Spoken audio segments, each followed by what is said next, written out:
Quel futur pour notre patrimoine religieux ? Notre pays est confronté à un problème récurrent qui s'accentue. Le risque d'abandon d'une partie de ses patrimoines constitue un vrai défi sociétal. 2500 à 5000 édifices sont menacés d'être abandonnés, vendus ou détruits d'ici 2030. Si l'on veut restaurer, comment faire ? Quelle procédure ? Avec qui ? Nous verrons ici la situation de la collégiale d'Avallon, d'une part, et d'autre part, l'action d'une municipalité bénéficiant de l'intervention de la mission Berne. La collégiale Saint-Lazare s'apprête à vivre une importante campagne de restauration initiée par la ville d'Avallon. Pour accompagner cette initiative et mieux faire connaître ce monument, 5 associations attachées à l'histoire locale et au patrimoine ont décidé d'unir leurs forces et de se mettre à leur façon au chevet de Saint-Lazare. La façade de Saint-Lazare était autrefois dotée d'un portail tripartite richement décoré, réalisé vers 1160-1170. Si le portail central et le portail sud ont subsisté, ils ont en revanche été fortement dégradés par les guerres de religion, l'éboulement de la tour nord en 1633 et la Révolution.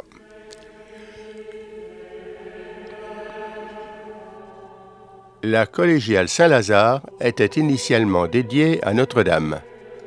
La fondation du chapitre Notre-Dame, attribuée par la tradition au comte Girard de Roussillon, a eu lieu au Xe siècle.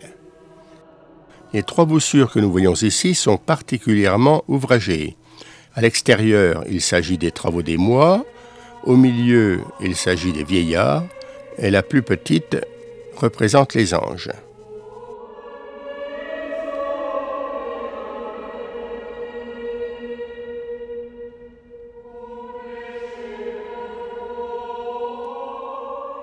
Nous entrons par la petite porte nord de la façade.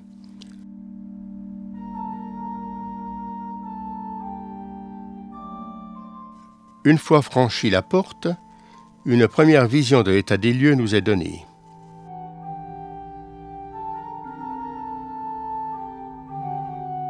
On ne peut pas dire que l'entrée soit très accueillante.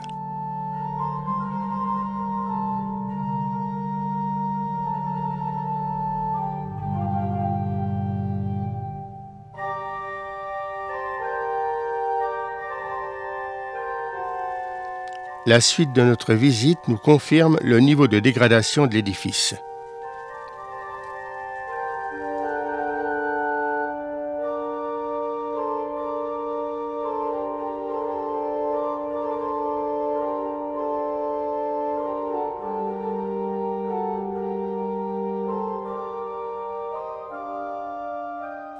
Ces caractéristiques sont très simples.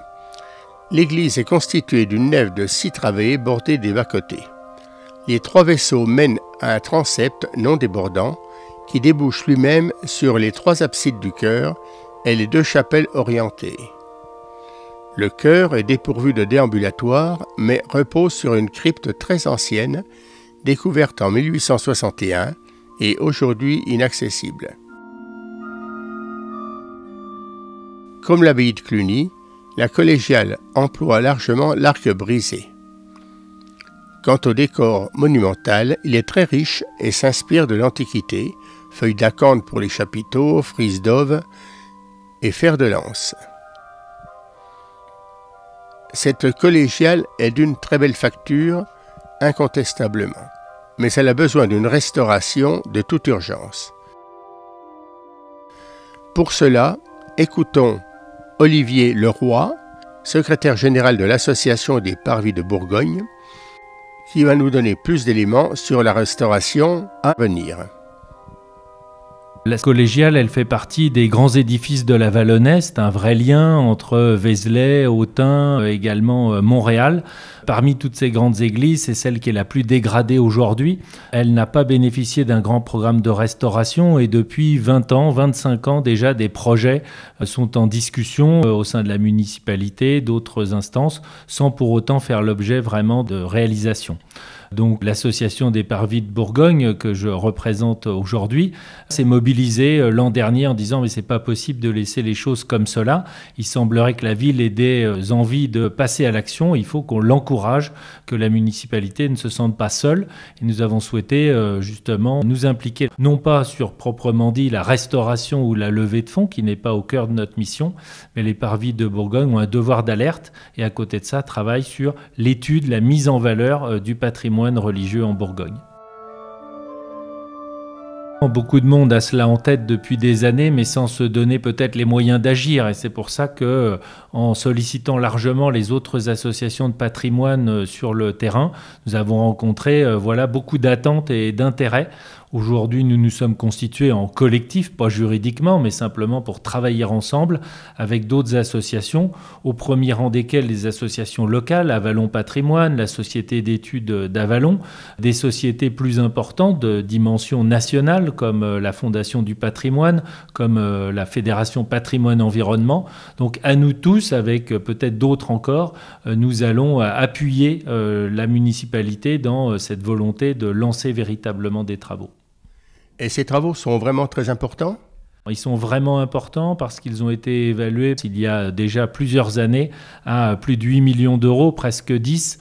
On sait que depuis l'inflation est passée avec beaucoup de renchérissement énergétique des matériaux. Et donc aujourd'hui, on imagine une enveloppe de plus de 12 millions d'euros. En quoi cela s'agit-il ? Tout d'abord, la priorité des priorités, c'est la chapelle du Sacré-Cœur, qui est une magnifique chapelle dont les murs sont ornés. Aujourd'hui, on s'aperçoit que le devis était prévu pour restaurer la charpente, la toiture, éviter les infiltrations qui les ont endommagées, et puis on devait restaurer ces peintures murales. Malheureusement, entre-temps, on s'aperçoit que les fondations sont elles-mêmes abîmées et qu'il faut donc prioriser aussi les fondations de la chapelle. Résultat, le million d'euros mobilisé grâce à la région et l'Europe par la ville d'Avalon va servir à la structure, mais toujours pas aux peintures murales. Donc ça, c'est dommage. Notre volonté, c'est d'accompagner ce premier mouvement en poussant les gens à adhérer à sans doute une grande campagne de financement privé via la Fondation du patrimoine, de façon à lever des fonds et encourager cela. Mais derrière, il y a une toiture complète à refaire, donc ça ne se voit pas du sol, mais le clos et le couvert sont essentiels. Et puis demain, ce qui par contre fait tout le charme de Saint-Lazare, c'est aussi cette magnifique façade, son portail très ouvragé, qui doivent être restaurés et protégés. Alors la première phase, c'est cette fameuse chapelle du Sacré-Cœur. Nous espérons le lancement des travaux d'ici la fin de l'année, au plus tard au tout début 2024. Mais il y a encore quelques freins, semble-t-il. Donc la municipalité s'en occupe, c'est son sujet, sa responsabilité. Et nous sommes en accompagnement pour cette sensibilisation. Donc pour les Journées du patrimoine, nous avons fait une première action collective sur le parvis qui a permis de rencontrer 350 à 400 personnes. Les gens touristes ou locaux ont vraiment apprécié cette démarche et nous ont encouragés à recommencer.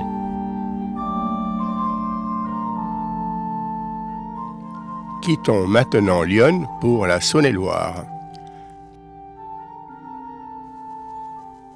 Voyons ce qu'il en est de l'église de Varennes-Larconce, dont la restauration est programmée et le financement assuré notamment en partie par la mission Berne.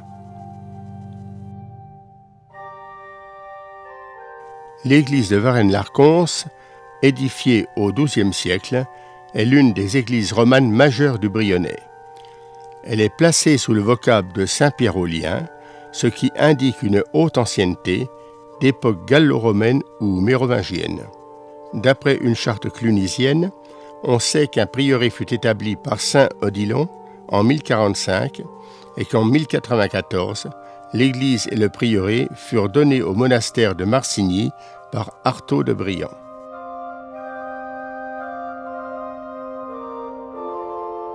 Robuste comme le reste de l'édifice, le clocher de plan carré est placé au-dessus de la croisée du transept. Il se compose de 2 étages de baies surmontés d'un toit à 4 pans.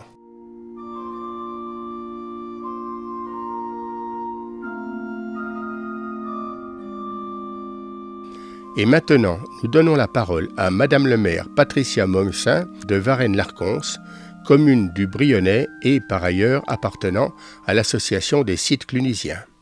Notre commune est de 112 habitants et elle est surtout axée sur le rural avec beaucoup d'élevage et d'embouches bovins. Je me tourne maintenant vers M. Miral Antablian. Et alors vous-même, vous êtes président de l'association de sauvegarde de l'église de Varennes-Larconce. Voilà, donc je suis président depuis une dizaine d'années. Et donc, quand j'ai pris la présidence, eh bien avec le maire de l'époque, Bernard Buteau, nous étions convenus de lancer cette grande opération de restauration de l'église sans savoir comment nous allions la financer.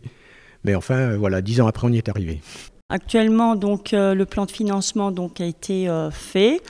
Nous avons eu beaucoup d'aide par la DRAC qui nous a bien soutenus dans ce projet, ainsi que donc M. Antablian intervient grâce à l'association qui collecte des fonds chaque année. Sur une dizaine d'années, l'association a collecté plus d'une centaine de milliers d'euros et nous avons des donateurs qui sont un petit peu partout en France, sur la Côte d'Azur, dans l'Est, à Paris, voilà.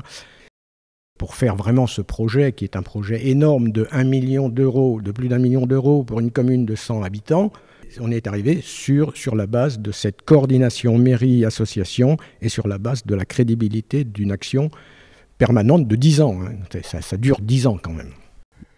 J'imagine que le conseil municipal a été également moteur dans cette opération. Ah, tout à fait. Le conseil municipal a bien sûr été favorable à la rénovation de cette église, puisque c'est un patrimoine à sauvegarder et c'est le point principal de notre petit village. Sans église, notre petit village n'existerait pas. Et alors la mission Berne vous a apporté beaucoup, j'imagine, par rapport au financement. Ils sont majoritaires, comment ça se passe? Non, ils contribuent et non, c'est déjà la DRAC qui nous soutient vraiment dans ce projet. C'est la DRAC et puis c'est l'État, c'est la préfecture, enfin c'est d'autres aides. Mais comment ça va se passer d'une façon concrète au niveau des travaux? Vous avez probablement un phasage des interventions. C'est basé sur 8 lots, dont ça va de la maçonnerie, électricité, des corpins et j'en passe. Et vous avez donc un calendrier de rénovation approuvé par la municipalité, j'imagine? Oui. C'est découpé en 3 tranches, les travaux sont découpés en 3 tranches. Actuellement, ce sont la première et la deuxième tranche, en l'occurrence le chœur et le transept. Et quel est le point de vue du président de l'association? On va redonner tout son lustre à cette église, qui est une grande église d'abord, c'est pas une petite chapelle. Et donc la restauration qui est en cours maintenant, elle va faire date dans l'histoire de cette église. C'est vraiment une restauration majeure. Ces travaux sont effectivement d'importance. Maçonnerie, pierre de taille, menuiserie, vitraux, couverture, serrurerie, électricité, mobilier et enfin décor peint que nous voyons ici et qui sont découverts à la suite des travaux qui sont entrepris. À Vallon, Varennes-Larconce, 2 témoignages qui s'adressent à vous sur 2 situations différentes. 2 témoignages dont vous pouvez tirer les enseignements à adapter à la configuration de la commune et de son église. Cependant, quelques lignes de force se dégagent. Volonté, ténacité, permanence de la conviction, rassemblement autour du projet, pour en faire un chantier porté par tous. Voilà sans doute les principaux enseignements issus de ces témoignages. À vous d'en faire votre profit.